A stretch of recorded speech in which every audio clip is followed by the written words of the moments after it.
Hello hi അസ്സലാമു അലൈക്കും. Welcome to Asna's kitchen. ഇപ്പോൾ ദാ വായിൽ വെള്ളമൊരെണ്ണം നമ്മുടെ കോഴി നിറച്ചത് അമ്മായി നിറച്ച കോഴി എന്നൊക്കെ പറയും. അപ്പോൾ നമ്മൾ പുതിയാപ്പിളമാരൊക്കെ വരുമ്പോൾ കോഴി നിറച്ചതൊക്കെ ഉണ്ടാക്കില്ലേ, അതാണ് സംഭവം. അപ്പോൾ ഇതെങ്ങനെയാണ് ഉണ്ടാക്കുക നോക്കാം. സിമ്പിളാണ്, അടിപൊളി ടേസ്റ്റിയാണ്. എന്തായാലും ഒന്ന് ഉണ്ടാക്കി നോക്കാൻ ശ്രമിക്കുക, ഫീഡ്ബാക്ക് അറിയിക്കുക. കൂടാതെ എൻ്റെ ചാനൽ ഇഷ്ടപ്പെടുകയാണെന്നുണ്ടെങ്കിൽ സബ്സ്ക്രൈബ് ചെയ്യാനും ലൈക്ക് ചെയ്യാനും ഷെയർ ചെയ്യാനും ഒന്നും മറക്കരുത്. ആദ്യം തന്നെ ഞാൻ കോഴി, ഇതുപോലത്തെ കോഴി നന്നായിട്ട് കഴുകി വൃത്തിയാക്കി എടുത്തിട്ടുണ്ട്, വേസ്റ്റൊക്കെ ഒഴിവാക്കിയിട്ട്. അതിനുശേഷം ഞാൻ ഇതുപോലെ ഒന്ന് വരഞ്ഞെടുക്കുകയാണ് കത്തി വെച്ച്. എന്നാലും മസാലയ്ക്ക് എല്ലായിടത്തും പിടിക്കത്തുള്ളൂ, നല്ല ടേസ്റ്റ് ഉണ്ടാവത്തുള്ളൂ, പെട്ടെന്ന് വെന്ത് കിട്ടുകയും ചെയ്യുള്ളൂ. അപ്പോൾ ഞാൻ ഇതുപോലെ വരഞ്ഞു കൊടുത്തിട്ടുണ്ട്. അപ്പോൾ ഞാൻ ഇത്രയും കഴുത്ത് ഭാഗം ഉണ്ടല്ലോ, അതൊന്ന് ജസ്റ്റ് ചെറുതാക്കി കൊടുക്കാം.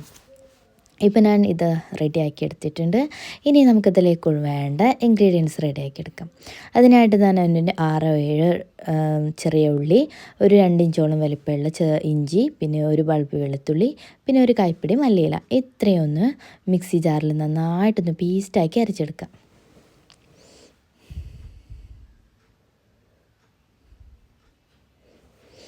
അപ്പം ഞാൻ ഇത് പേസ്റ്റാക്കി അരച്ചെടുത്തിട്ടുണ്ട്. ഇനി നമുക്ക് ഈ മസാലയൊന്ന് ഇതിലേക്ക് ചേർത്ത് കൊടുക്കാം, നമ്മുടെ ചിക്കനിലേക്കും ചേർത്ത് കൊടുക്കാം.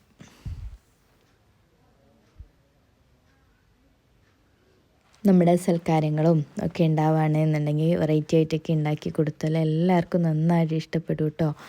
അപ്പോൾ ഇതിലേക്കുള്ള സ്പൈസസും കൂടി നമുക്ക് ഇനി ആഡ് ചെയ്ത് കൊടുക്കാം. ഇതിനായിട്ട് ഞാൻ ഒരു 1.5 ടേബിൾ സ്പൂണോളം മുളക് പൊടിയും ഒരു 1/2 ടേബിൾ സ്പൂണോളം കാശ്മീരി ചില്ലി പൗഡറും കൂടി ചേർത്ത് കൊടുത്തിട്ടുണ്ട്.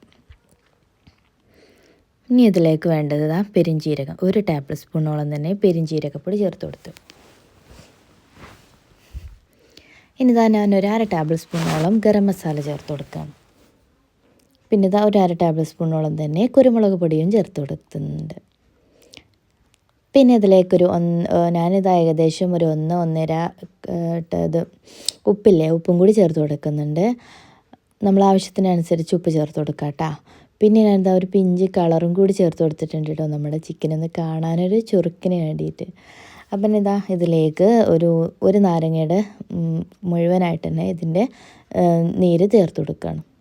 ഇനി ഇത് വെച്ചിട്ട് നന്നായിട്ടൊന്ന് കൈ വെച്ചിട്ട് ഈ ചിക്കനെ ഒന്ന് മുഴുവനായിട്ട് മസാല തേച്ച് പിടിപ്പിക്കാം. ഇനി ഇത് വേണമെന്നുണ്ടെങ്കിൽ ഒരു അരമണിക്കൂറോളം ഒന്ന് മസാല പിടിക്കാൻ വേണ്ടി ഒന്ന് മാറ്റി വെക്കുകയും ചെയ്യാം കേട്ടോ. അപ്പോൾ ഞാൻ മസാലയ്ക്ക് എല്ലാ വശവും തേച്ച് പിടിപ്പിക്കുകയാണ്.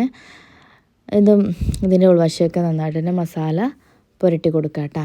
അതിനുശേഷം ഇനി നമുക്ക് ചെയ്യേണ്ടത് എന്താണെന്ന് അറിയുമോ, നമ്മളിതിൻ്റെ കാല് രണ്ടുമില്ലേ, നൂല് അത്യാവശ്യം കട്ടിയിലെടുത്തിട്ട് നന്നായിട്ടൊന്ന് കെട്ടി വെച്ച് കൊടുക്കുക കേട്ടോ. ഇത് നമ്മൾ വെന്ത് വന്നിട്ടുണ്ടെങ്കിൽ ചിക്കനാകെ കാണാനൊരു ഭംഗി ഉണ്ടാവില്ല, ആകെ വെന്തുടഞ്ഞ് ഇതായി പോവും, സെപ്പറേറ്റ് ആവും. അതുകൊണ്ട് തന്നെ കാല് നന്നായിട്ട് കൂട്ടിക്കെട്ടി കൊടുക്കുക.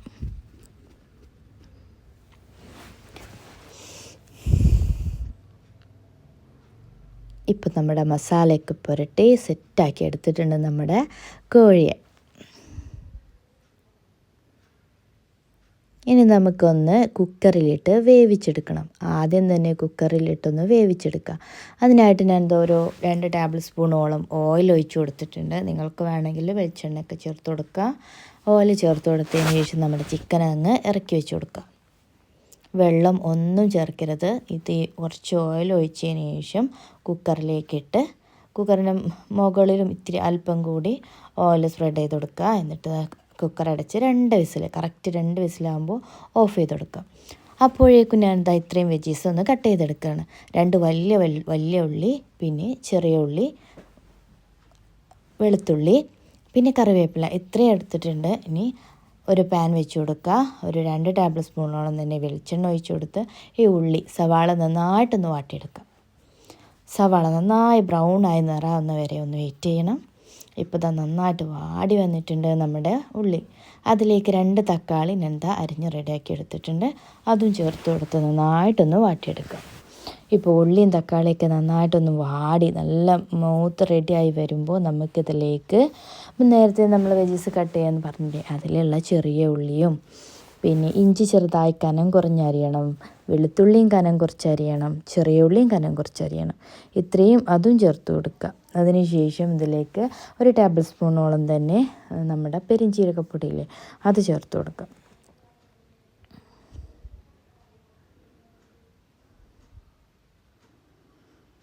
പിന്നെ ഇതാ ഒരു 1/4 ടേബിൾ സ്പൂണോളം തന്നെ കുരുമുളക് പൊടിയും ചേർത്ത് കൊടുക്കുക. ഒരു കൈപ്പിടി മല്ലിയിലയും ചേർത്ത് കൊടുത്തിട്ട് നന്നായിട്ടൊന്ന് മിക്സ് ചെയ്ത് ആവശ്യത്തിനുള്ള ഉപ്പും ചേർത്ത് ഇതൊന്ന് നന്നായിട്ട് മസാലപ്പരുവാക്കിയെടുക്കുക. ഇനി നമുക്ക് വേണ്ടത് നമ്മൾ കുക്കറിൽ വേവിച്ച് വെച്ചിട്ടുള്ള ചിക്കനില്ലേ, അതങ്ങ് എടുക്കാം. നല്ല ചൂടായി പോകുന്നുണ്ട് കേട്ടോ. അപ്പം ഇനി ഇതിലേക്ക് നമ്മൾ നേരത്തെ റെഡിയാക്കിയ മസാലയില്ലേ, അതും എടുക്കുക. പിന്നെ ഇതാ ഞാൻ നേരത്തെ ഒരു 5 കാടമുട്ട കൂടി പുഴുങ്ങിയെടുത്തിട്ടുണ്ട്. നിങ്ങളുടെ കയ്യിൽ വലിയ മുട്ടയാണ്, സാധാ മുട്ടയാണുള്ളതെങ്കിൽ അത് 2 എണ്ണം പുഴുങ്ങിയെടുക്കുക കേട്ടോ. എൻ്റെ അടുത്ത് അതില്ലാത്തതുകൊണ്ട് കാടമുട്ടയാണ് എടുത്തിട്ടുള്ളത്. ഇപ്പോൾ ഇതാ ഞാൻ നമ്മുടെ മസാല ഫില്ലിങ്സില്ലേ, അത് ഈ കോഴിയുടെ ഉള്ളിലേക്ക് നിറച്ച് കൊടുക്കുകയാണ്. അപ്പോൾ ശ്രദ്ധിച്ച് ചിക്കൻ ഉടയാതെ. ഏകദേശം കുക്കറിൽ വെന്തപ്പോൾ തന്നെ നമ്മുടെ ചിക്കൻ ഒരുവിധം വെന്ത് വന്നിട്ടുണ്ട് കേട്ടോ. അപ്പോൾ ഇതൊന്നും കൂടി ഒന്ന് വേവിച്ചെടുക്കണം. അപ്പോഴേക്കും ഇതിലെ മസാലയൊക്കെ നന്നായിട്ടൊന്ന് നിറച്ച് കൊടുക്കുക. നമ്മൾ നേരത്തെ തയ്യാറാക്കിയിട്ടുള്ള മസാലയില്ലേ, അതിൻ്റെ പകുതിയോളം മാത്രമേ ഇതിൻ്റെ ഉള്ളിലേക്ക് ഫില്ലിങ്സ് ആവശ്യമുള്ളൂ. അതുകൊണ്ട് തന്നെ അത്രയും പകുതി മാത്രം ഇതിലേക്ക് ചേർത്ത് പിന്നെ നമ്മുടെ കാടമുട്ടയും മുഴുവനായിട്ട് തന്നെ ചേർത്ത് ഉള്ളിലേക്ക് വെച്ച് കൊടുത്തിട്ടുണ്ട്. ഇപ്പോൾ നമ്മുടെ കോഴിയെ നന്നായിട്ട് നിറച്ച് വെച്ച് റെഡിയാക്കി എടുത്തിട്ടുണ്ട്. ഇനി ഇതിലേക്ക് ഒരല്പം ഓയിൽ ഒഴിച്ചു കൊടുത്ത് ഒരു പാനിലേക്കോ പോട്ടിലേക്കോ ഒഴിച്ചു കൊടുക്കുക. ഇനി അതിലേക്ക് നമ്മുടെ വെളിച്ചെണ്ണയാണെങ്കിൽ ഒന്നുകൂടി ടേസ്റ്റ് ഉണ്ടാവും കേട്ടോ. അല്ലെങ്കിൽ ഒലിവ് ഓയിലോ ഒക്കെ ചേർത്ത് കൊടുക്കാം. സൺഫ്ലവർ ഓയിലോ ചേർത്ത് കൊടുക്കാം കേട്ടോ.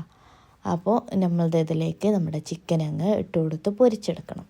അപ്പോൾ ഞാൻ തിരിച്ചും മറിച്ചോട്ട് നന്നായിട്ട് വേവിച്ച് പൊരിച്ചെടുത്തിട്ടുണ്ട് നമ്മുടെ ചിക്കനെ. ഇനി നമുക്ക് നേരത്തെ ബാക്കി വന്നിട്ടുള്ള നമ്മളെ മസാലക്കൂട്ടില്ലേ, അതും കൂടി ഇതിലേക്ക് ചേർത്ത് കൊടുത്ത് നന്നായിട്ടൊന്ന് മിക്സ് ചെയ്തെടുക്കുക. ഇപ്പോൾ നന്നായിട്ടൊന്ന് മിക്സ് ചെയ്ത് റെഡിയായി വരുമ്പോഴേക്കും നമ്മൾ നേരത്തെ കുക്കറിൽ വേവിച്ചപ്പോൾ അതിലേക്ക് ആ എണ്ണയും നമ്മുടെ കോഴിയുടെ മസാലയൊക്കെ ഉള്ളൊരു വെള്ളം ഉണ്ടായിരുന്നു, അത് നേരത്തെ എടുത്ത് വയ്ക്കുക. അത് ഈ ഒരു പരുവമാകുമ്പോൾ ഇതിലേക്കൊന്ന് ഒഴിച്ചു കൊടുക്കുക. എന്നിട്ട് നന്നായിട്ട് ഹൈ ഫ്ലെയിമിലിട്ട് ഇതൊന്ന് കുറുക്കി വറ്റിച്ചെടുക്കണം. അതിലേക്ക് അല്പം 1 ടേബിൾ സ്പൂണോളം തന്നെ പെരിഞ്ചീരകപ്പൊടിയും ചേർത്ത് കൊടുക്കുക കേട്ടോ. അല്പം കുരുമുളകും വിതറി കൊടുത്തിട്ട് നമുക്കിതിലേക്കൊരു കൈപ്പിടി മല്ലിയില വീണ്ടും അരിഞ്ഞിട്ട് കൊടുത്ത് നന്നായിട്ടൊന്ന് മിക്സ് ചെയ്ത് കൊടുക്കാം. അപ്പോൾ നമ്മൾ മസാലയൊക്കെ കുറുകി നല്ല ടേസ്റ്റി ആയിട്ടുള്ള മസാലയും കോഴി നിറച്ചതൊക്കെ അടിപൊളിയായി വന്നിട്ടുണ്ട്. അപ്പോൾ എന്തായാലും ഒന്ന് ഫീഡ്ബാക്ക് അറിയിക്കുക. ഉണ്ടാക്കിയവരാണെങ്കിൽ ഫീഡ്ബാക്ക് അറിയിക്കുക. എൻ്റെ ചാനൽ ഇഷ്ടപ്പെടുകയാണ് എന്നുണ്ടെങ്കിൽ എന്തായാലും ഒരു സബ്സ്ക്രൈബ് ബട്ടൺ കൂടി ഒന്ന് പ്രസ് ചെയ്തേക്കണേ. അപ്പോൾ അടിപൊളി കോഴി നിറച്ചത് റെഡി ആയിട്ടുണ്ട്. ഇതൊന്ന് സെർവിങ് ബോളിലേക്കൊന്ന് നമുക്കൊന്ന് സെർവ് ചെയ്ത് കൊടുക്കാം. അപ്പോൾ കണ്ടില്ലേ, ഈസിയല്ലേ നമ്മുടെ കോഴി നിറച്ചത് ഉണ്ടാക്കാൻ. അപ്പോൾ പുയ്യാപ്പിളമാരൊക്കെ വന്നാലോ അല്ലെങ്കിൽ നമ്മൾ സ്പെഷ്യൽ ഗസ്റ്റൊക്കെ വരികയാണെന്നുണ്ടെങ്കിൽ എന്തായാലും ഒന്ന് മസ്റ്റ് ട്രൈ ചെയ്ത് നോക്കുക. അടിപൊളി ടേസ്റ്റിയാണ്. റെസ്റ്റോറൻറ്റിലൊക്കെ കിട്ടുന്ന അതേ ടേസ്റ്റിലുള്ള നമ്മുടെ കോഴി നിറച്ചത്. അപ്പോൾ നല്ല ചൂട് പൊറോട്ടയിലേക്കോ മന്തി റൈസിലേക്കോ ഒക്കെ നമുക്ക് പത്തിരിക്കോ എന്ത് വേണേക്കും നമ്മൾക്ക് കോമ്പിനേഷനായിട്ട് നമ്മൾ കോഴി നിറച്ചത് കൊടുക്കാം. അപ്പോൾ അത്രയ്ക്ക് ടേസ്റ്റിയാണ്. ഈ ഗ്രേവിയൊക്കെ ഒന്ന് കൂട്ടി അതിലേക്ക് ഒന്ന് മുക്കി കഴിച്ചാലുണ്ടല്ലോ അടിപൊളി ടേസ്റ്റ്. അപ്പോൾ എന്തായാലും ഒന്ന് ട്രൈ ചെയ്ത് നോക്കുക. അടിപൊളി ടേസ്റ്റി ആയിട്ടുള്ള കോഴി നിറച്ചത് കാണുമ്പോൾ തന്നെ കൊതി വരും. അപ്പോൾ വീണ്ടും പുതിയ വീഡിയോസായിട്ട് വീണ്ടും വരാം. അതുവരെയും സൈനിങ് ഔട്ട് അസ്ന സക്കീർ.